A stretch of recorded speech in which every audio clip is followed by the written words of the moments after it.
Саламатсыңарбы балдар? Бүгүнкү сабагыбызда өтүлгөн сабактагы көнүгүүлөрдү улап чыгарабыз. Өтүлгөн сабакта Ньютон-Левинстин формуласына карата көнүгүүлөрдү аткарганбыз.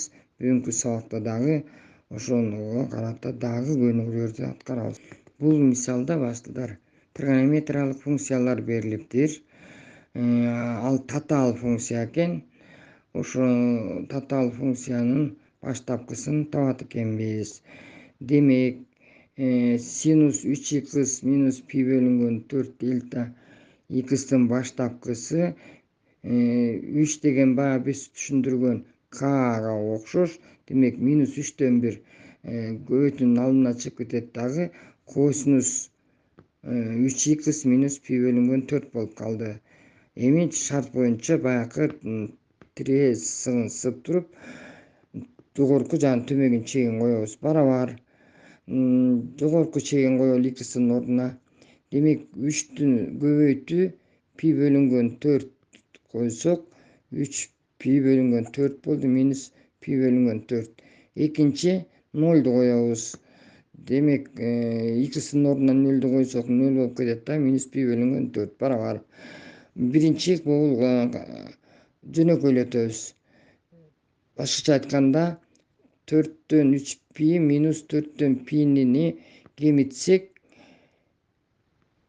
балдар косинус пи бөлүнгөн 2 болуп калды. Минус 0дон пи бөлүнгөн 4 алсак, пи бөлүнгөн 4 эле болуп калды.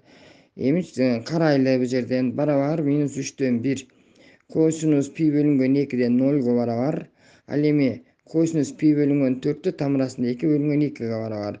Бул жерден кашаанын ичин жөнөкөйлөтсөк, тамырасында 2 бөлүнгөн 2 эле келип чыгат. Тышындагы минус чыгат да. Тышындагы минус 3төн 1 менен көбөйтсөк плюс 6дан тамырасында 2 болуп калды. Демек, биздин эсебибиздин жообу башкача айтканда тамырасында 2 бөлүнгөн 6га барабар экен. Эми кийинки мисалды карап көрөлү. Мында дагы интеграл 0дон пиге чейинки аралыкта синус x бөлүнгөн 2 косинус x бөлүнгөн 2 дельта x.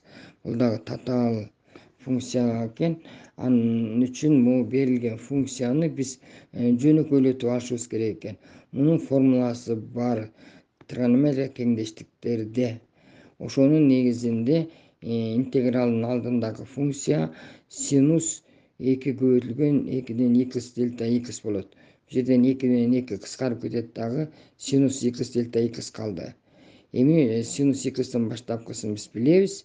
Минус косинус x дагы таяакчасын чийип туруп жогорку төмөнкү чегин жасабыз. Барабар эми жогорку x'тин ордуна пини коебуз. Косинус пи минус төмөнкү 0ду коебуз. Косинус 0 барабар косинус пиде минус 1ге барабар. Ал эми косинус 0 градуста 1ге барабар. Ошонун негизинде бул кашаанын ичи минус 2 чыгат. Кашаанын тышындагы белги менен плюс 2 болуп калды. Демек, биздин берилген функциябызды чыгарганыбызда барабар 2 болду балдар. Эми балдар эң жөнөкөй интегралдык эсептөөлөргө көнүгүүлөр берилди. Мына ушуларды өз алдыңарча аткарып чыгарып койгула.